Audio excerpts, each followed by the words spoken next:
Bien bonjour, je suis Frédéric Boran et nous allons travailler aujourd'hui sur la dernière partie du diagramme de cas d'utilisation qui fait partie des diagrammes comportementaux que l'on a décidé d'étudier en seconde partie de mon cours sur UML. D'accord, donc on est là, on va terminer en fait ce petit pavé là. Alors, jusqu'à maintenant en fait les diagrammes de cas d'utilisation qu'on avait fait, on les avait représentés de manière totalement graphique avec les stickman, hein, les acteurs et les ellipses pour les cas d'utilisation. On a représenté les associations entre tout ça, mais on n'a absolument pas parlé du dialogue réel qu'il y a entre les acteurs et les cas d'utilisation.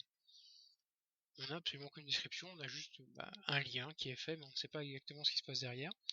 Et donc le dialogue qu'il y a entre l'acteur et son cas d'utilisation, c'est son ou ces cas, on va le représenter de deux manières, par une description textuelle ou par un diagramme de séquence. Bon, le diagramme de séquence, on le verra un peu plus tard.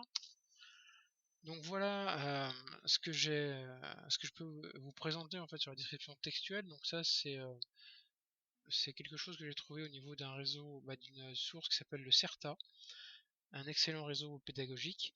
Alors je dis excellent simplement parce que j'en fais partie, hein.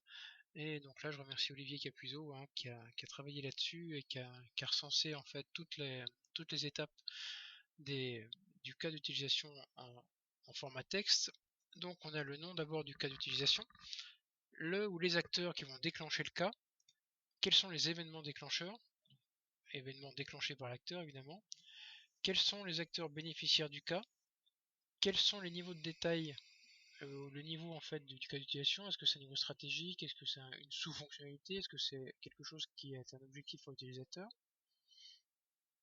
quelle est la portée du cas, est-ce que c'est un cas au niveau entreprise, système, voire même sous-système, quelles sont les pré- et les post-conditions liées au cas, c'est-à-dire conditions de déclenchement, et quelles sont les conditions qui seront vraies après l'exécution du scénario. Si le scénario nominal est exécuté complètement, le scénario nominal, c'est le scénario classique en fait du cas d'utilisation. Les extensions, c'est tous les extends qu'on va pouvoir voir. Les contraintes non fonctionnelles, on va parler dans cette rubrique-là des temps de réponse, de la confidentialité, de ce genre de choses. Et les questions ouvertes et annexes, en fait, c'est là-dedans qu'on peut éventuellement marquer toutes les zones d'ombre en fait du cas, des choses qui sont peut-être pas claires ou des choses comme ça. Alors attention, ici c'est quelque chose de très très complet. Ce qui est entre crochets est totalement optionnel. Vous allez voir dans l'exemple que je vous donnais, j'ai pas tout mis, hein, parce que c'est vraiment très lourd. Donc retenez surtout cas d'utilisation, acteur, scénario nominal. Ça c'est vraiment la base. Les extensions, on en verra souvent. Bon, après ça dépend vraiment du contexte. L'exemple que je vous donne, moi, c'est le retrait d'argent au guichet. L'événement déclencheur, c'est l'arrivée du client. Il y a deux acteurs, un acteur principal qui est le guichetier. Alors là, c'est l'acteur interne, hein, évidemment, parce que l'acteur externe, c'est le client, le système central. Alors ce que fait le scénario nominal, c'est le scénario classique, une saisie du numéro du client, l'application valide le compte auprès du serveur, l'application demande le type d'opération au guichet, donc il lui-même en fait le demande au client.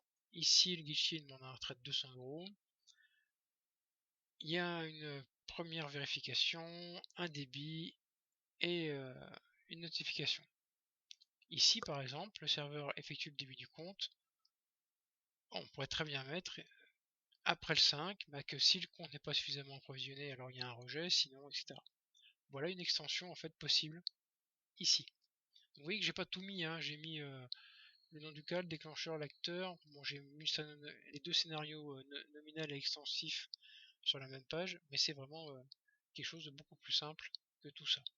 Donc voilà, hein, c'est quelque chose qui n'est pas très compliqué à gérer, c'est un tout petit peu long, c'est du texte, mais ça peut évidemment éclaircir énormément le graphique que vous aurez fait. Je vous remercie.